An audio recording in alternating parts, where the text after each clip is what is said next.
আজিমিরের হাক্কা লাগতো।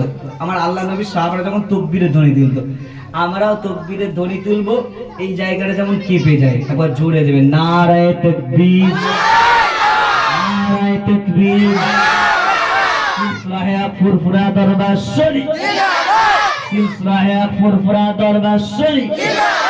নারায়ে তাকবীর, নারায়ে মুস্তাফা, নারায়ে মুস্তাফা।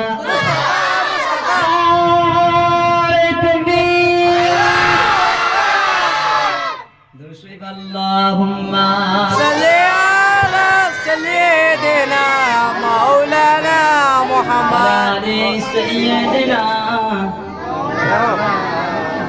আপনার তাকবীর দিয়ে মরা মানুষ কবর থেকে উঠে পড়বে, আর তো আওয়াজ দিয়েছে জান্নাতের বাগান। এটাই হচ্ছে ঈমানি তেজ, এটা ঈমানি তেজ। ঝগড়া হওয়ার সময়, ঝামেলা হওয়ার সময় জোরে আওয়াজ বের করে ঈমানি তেজ বলে না। যে আল্লাহ পাকের রসুলের কথাবার্তা, যেখানে আল্লাহ পাকের রসুলের আলোচনা এবং আল্লাহর আলোচনা হয়, সেখানে যে সুবহানাল্লাহ বেশি বেশি চিল্লে উঠে, সেই জায়গাটা আমাদের ঈমানের নূর তেজ হয়। জোরে বলুন সুবহানাল্লাহ। মুসলমানের ঘরে ছেলেরা, উম্মতিরা, তাই নয়, আমি আপনি পরিবর্তন হতে চাই, আমি আপনি ভালো হতে চাই।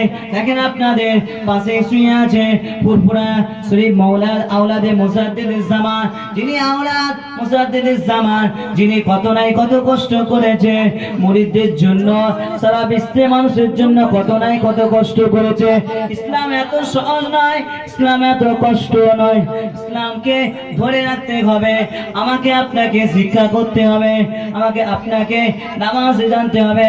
অনেকে দেখলে বোঝা যায় সে এখনো নামাজ ঠিক মতো জানে না, নামাজের সানা জানে না, জানাজার নামাজ কিভাবে পড়বে সেটাও জানে না, বাম্মাকে আদব দেয় না, বাম্মাকে ভালোবাসে না, বাম্মার মহব্বত অন্তরে আনে না, বাম্মাকে তারা ঘৃণ্যতে করে যায়।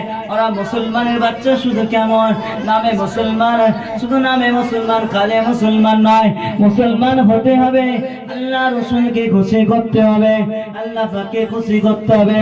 আল্লাহ পাককে যদি খুশি করতে পারি, আমার আপনার জন্য আল্লাহ পাক কবরের রাস্তাটা আল্লাহ পাক জান্নাতের হাওয়া করে দেবে। আর জোরে বলে আল্লাহুম্মা صل على سيدنا مولانا محمد সাইয়্যিদিনা মাওলানা মুহাম্মদ। এই যে দুরূদ শরীফ পড়ছেন, হুজুর আসছে তাকবীর, নারায়ে তাকবীর, নারায়ে তাকবীর। মাওলানা ফজল আর জোরে নারায়ে তাকবীর। হুজুর কেবলা আসছে,